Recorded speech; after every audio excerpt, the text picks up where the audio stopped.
मेरे हबीब ने फरमाया बंदा जब रो के कहता है ना या अल्लाह गलती हो गई माफ कर दे, फरमाया मेरा मालिक उसे फौरन ही माफ फरमा देता है। तू आ तो सही, तू आता ही नहीं।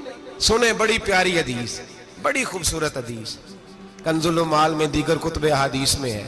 हजरत अबू हुरैरा रदी अल्लाह तआला अन्हु फरमाते एक बाबा जी नबी पाक की बारगाह में आए और जब वो वापस जाने लगे तो मैंने उम्र पूछी तो उम्र थी 96 साल। कहते हैं बुजुर्ग जब आए ना तो ये भवें जो है ना उनकी सफेद होके तो यूं आंखों पे आ गई। बड़ी छड़ी बाबा जी ने पकड़ी हुई और दोनों हाथ पकड़ के ना छड़ी के ऊपर झुके हुए हैं एक जानिब। कुर्बान जाऊं, कहते हैं जब वो बुजुर्ग मस्जिद में दाखिल हुए तो मेरे रसूल ने खड़े होकर इस्तकबाल फरमाया, खड़े हो। और नबी करीम सल्लल्लाहु अलैहि वसल्लम ने आगे बढ़ के बाबा जी को बाजू से पकड़ा और बिठाया। हुजूर बैठ गए। कहा बुजुर्गों कैसे आए हो? तो कहते हैं वो बाबा जी बात करते तो आंख खोल के पहले हुजूर का चेहरा देखते, फिर वो बात करते तो उनके लबो लहजे के अंदर बड़ी परेशानी, बड़ी तकलीफ, बड़ी मायूसी। अर्ज करने लगे या रसूल अल्लाह, हुजूर जिंदगी सारी गुनाहों में बीत गई है, हुजूर गलतियां ही गलतियां, याद माजी अजाब है, यार अब छीन ले मुझसे हाफजा मेरा। अल्लाह के रसूल बड़ी लंबी फहरिस्त है, पाप ही पाप है, काले स्याह दफ्तर है।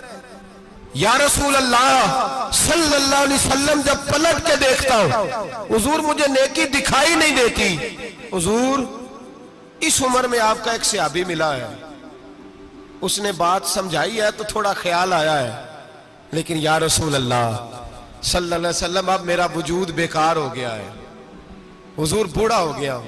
3 बातें कही बुजुर्गों ने और निराली कही। कहने लगे या रसूल अल्लाह सल्लल्लाहु अलैहि वसल्लम, हुजूर अब तो मेरी कमर भी सीधी नहीं होती कि मैं नमाज ही सही अदा कर सकूं, बूढ़ा हो गया हूं। या रसूल अल्लाह सल्लल्लाहु अलैहि वसल्लम अब मेरे अंदर ताकत नहीं कि मैं मेहनत मजदूरी करके सदके और खैरात दे सकूं। या रसूल अल्लाह सल्लल्लाहु अलैहि वसल्लम अब मैं तलवार लेके जिहाद भी नहीं कर सकता।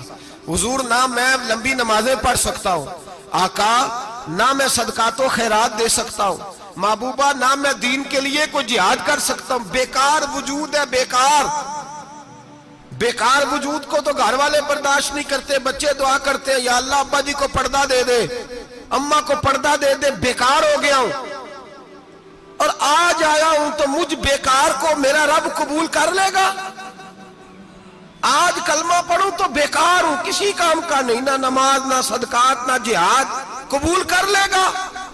हजरत अबू हुरैरा फरमाते हैं जैसे बरसात में बारिश की झड़ी लगती है, यूं मुस्तफा की आंखों से झड़ी लग गई। हुजूर खुल के रोए, खुल के। और मेरे हबीबे पाक ने फरमाया बुजुर्गों बड़े मुजाहिद हैं, दीन के लिए जिहाद करने वाले बड़े हैं, रब करीम को आपकी तलवार की इतनी हाजत नहीं। और फरमाया उसके खजाने कोई खाली तो नहीं कि आप ही गोया सदका देंगे तो भरे जाएंगे। और फरमाया फिर रब करीम की शान में इजाफा नहीं करती इबादतें, वो तो बंदे को नफा देती हैं। मैं बुजुर्गों ना आप जिहाद करें ना आप सदकात दे, ला लंबी नमाजें पढ़े, आप सिदक दिल से आ जाए, अल्लाह के रसूल का वादा है रब आपको बगैर हिसाब किताब जन्नत अता फरमा देगा। आना तो शर्त है कि नहीं, आए तो सही ना, पहुंचे तो सही, आ जाए, उसको नहीं आदत सदकातो खैरात की, जिहाद की, तबलीग, आए तो सही ना। तू आ ही नहीं रहा, तू घर में बैठा हुआ है, तू सोया हुआ है, तू दुकानदारी कर रहा है, तू पैसे गिन रहा है, तू आया ही नहीं, आ तो सही।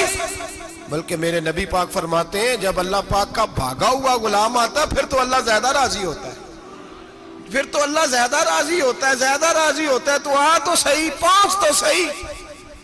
बल्कि सूफिया तो और बात करते हैं, वो कहते तू कभी भूल के भी रब रब करे तो अल्लाह तो उसे भी कबूल कर लेता है, भूल के। मुल्ला रूमी कहते हैं बनी इस्राइल का बंदा है, सनम पत्थर को कहते हैं, बुत को कहते हैं, बुत के सामने खड़ा है और सारी रात कहता है या सनम या सनम या सनम, ऐ पत्थर ऐ बुत, सारी रात पुकारता रहा।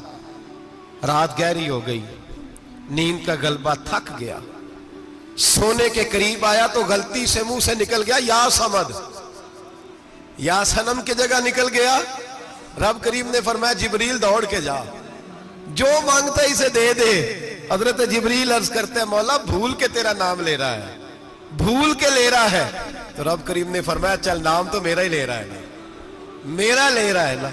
या अल्लाह, वो अल्लाह करीम ने फरमाया झूठे के सामने सारी रात का खड़ा है, सारी रात का पुकार रहा है, उसे कुछ नहीं मिला, तो सच्चे का नाम लिया है। अगर मैं भी कुछ ना दूं और बुत में और मुझ में फर्क क्या रह जाएगा? जा जो मांगता है झोली भर के दे, नाम तो लिया है ना।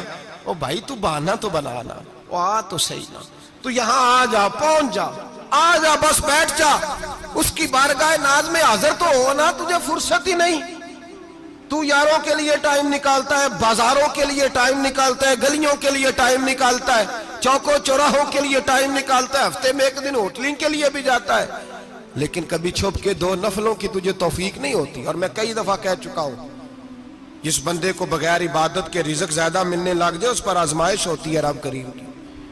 अल्लाह फरमाता है इसको पैसे दो, इसे आने ना देना, इसको को चल पैसे दौड़ जा।